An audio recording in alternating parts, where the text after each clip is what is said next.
Students, whatever homework is given to you, you have to submit it on the very next day between 8 am to 1 pm to the given WhatsApp number, and it is compulsory to submit your homework as your attendance will be marked on the basis of your submission. Hello students, today we will discuss reading and explanation of chapter number 6, Force, Work and Energy.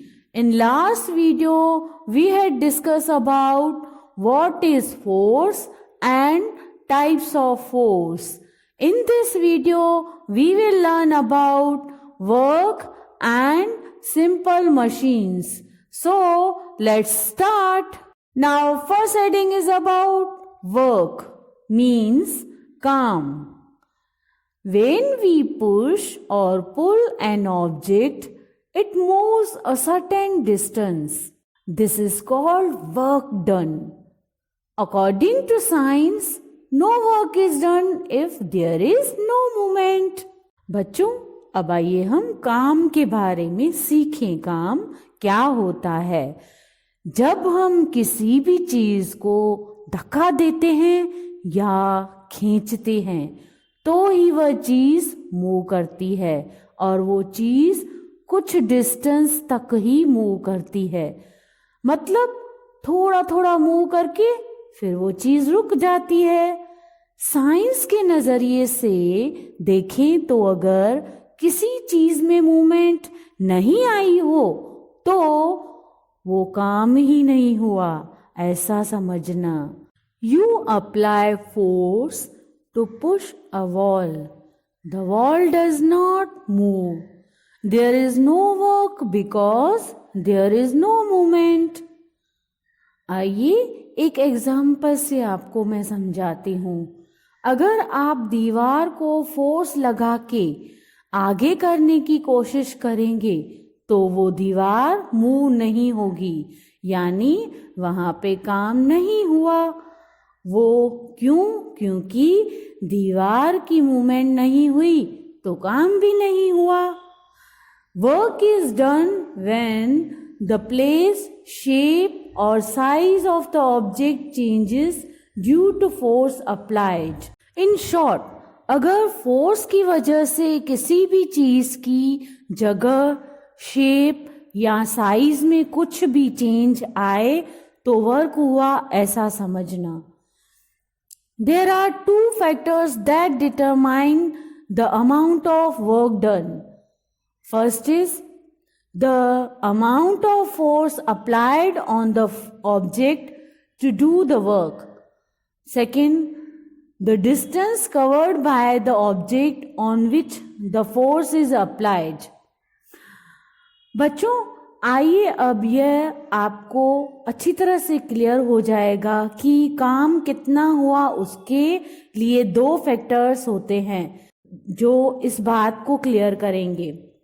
सबसे पहला factor है हमने उस काम को करने के लिए कितना फोर्स लगाया. दूसरा फैक्टर है कि जो काम करना है उस काम के लिए फोर्स तो लगाया, पर उस चीज ने कितना डिस्टेंस कवर किया वो भी मैटर रखता है. Let us calculate the work done as. बच्चों, अब आइए हम लोग यहां से क्लियर करें कि काम कैसे कैलकुलेट किया जाए. Work equals to amount of force applied multiply by distance covered. काम मतलब उसका मीनिंग यही है कि फोर्स कितना अप्लाई हुआ उसका मल्टीप्लाई करेंगे कि डिस्टेंस कितना कवर हुआ, मतलब दोनों को मल्टीप्लाई करेंगे तो वो ही वर्क हुआ, ऐसा समझेंगे.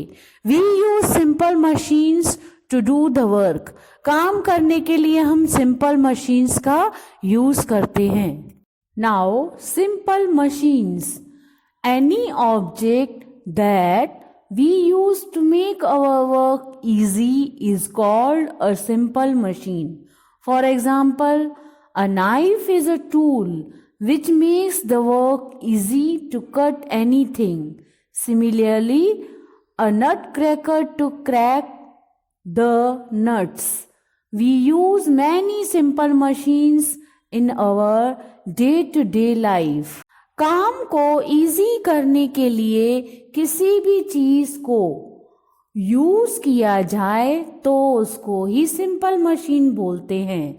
एग्जाम्पल, जैसे कि कोई भी चीज को काटना हो तो हम नाइफ का यूज करते हैं. वो एक साधन है, उसकी वजह से ही चीज आसानी से काट सकते हैं.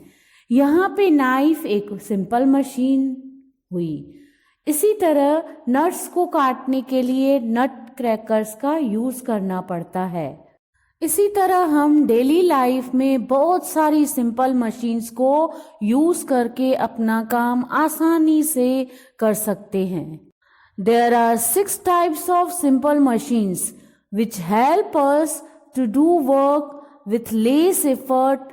They are, यहाँ पे हम टोटल 6 टाइप्स की सिंपल मशीन्स के बारे में सीखेंगे, जिसकी वजह से हमें काम करने के लिए कम मेहनत करनी पड़ती है. वे हैं, जैसे कि first heading is about lever. A lever is simple machine which is used to open lids, lift weights and cut things. Examples: a bottle opener, a pair of scissors, seesaw and a spoon handle. Lever एक simple machine है जो ढक्कन खोलने के लिए use होता है, वजन उठाने के लिए और बहुत सारी चीज़ों को काटने के लिए भी यह यूज होता है. एग्जाम्पल, जैसे कि सोडा की बोतल खोलनी हो तो उसके लिए ओपनर का हम यूज़ करते हैं. किसी कपड़े को या पेपर को काटना हो तो हम सीजर्स का यूज़ करते हैं. सीसा और स्पून हैंडल भी इसी तरह के ही एग्जाम्पल्स हैं. नंबर 2, इंक्लाइन प्लेन मीन्स एक तरह की स्लाइड होती है. A plane, when inclined or slanted, can help move objects through a distance. Example: a common inclined plane is a ramp. Lifting a heavy box onto a loading truck is much easier to slide the box using a ramp, which is a simple machine. Another example is a slide in a park. एक plane सतह जो incline या slanted होती है, वो चीज़ों को किसी डिस्टेंस से, मतलब हैवी चीज़ों को अगर किसी डिस्टेंस से लेके रखना हो तो ये सिंपल मशीन यूज़ की जाती है. आइए अब हम एक एग्जांपल से समझते हैं. एक कॉमन इंक्लाइन प्लेन रैंप होता है. अगर हमें एक बहुत हैवी बॉक्स हो, वो उठाकर ट्रक में रखना हो तो कैसे रखेंगे? वो हाथ में उठाएंगे तो बहुत मुश्किल होगा, पर अगर हम इसका उपयोग करेंगे तो इजी रहेगा. इसका दूसरा एग्जाम्पल है, जैसे कि पार्क में एक स्लाइड रखी हुई होती है और ऊपर से कोई बच्चा या कोई भी बड़ा आदमी, कोई भी इंसान अगर स्लाइड करता है तो ऊपर से नीचे जल्दी आ जाता है. ये एक तरह की सिंपल मशीन है. Now students, third simple machine is wedge means कील. ये एक तरह का कील का काम करती है. A wedge is actually a kind of inclined plane whose pointed edges are used. Example: an axe blade is a wedge. बच्चों, वेज भी एक तरह की सिंपल मशीन है. मालूम है इस सिंपल मशीन का उपयोग किस तरह किया जाता है और किस में किया जाता है? आइए अब मैं आपको इसके बारे में शॉर्ट में एक्सप्लेन करती हूँ. ये भी एक तरह की इंक्लाइन प्लेन मशीन जो ऊपर हमने एक्सप्लेन की थी ना, उसकी तरह ही है, पर इस सिंपल मशीन में इसके जो किनारे नुकीले होते हैं उनको ही यूज़ किया जाता है. आइए हम एक एग्जाम्पल से समझते हैं. आपने कुल्हाड़ी तो देखी होगी ना, जो वुड कटर मतलब लकड़हारा लकड़ा काटने के लिए यूज़ करता है. बस वही उसमें बच्चों लकड़हारा इस सिंपल मशीन को यूज़ करके अपना काम इजीली करता है। यही उसकी सिंपल मशीन है।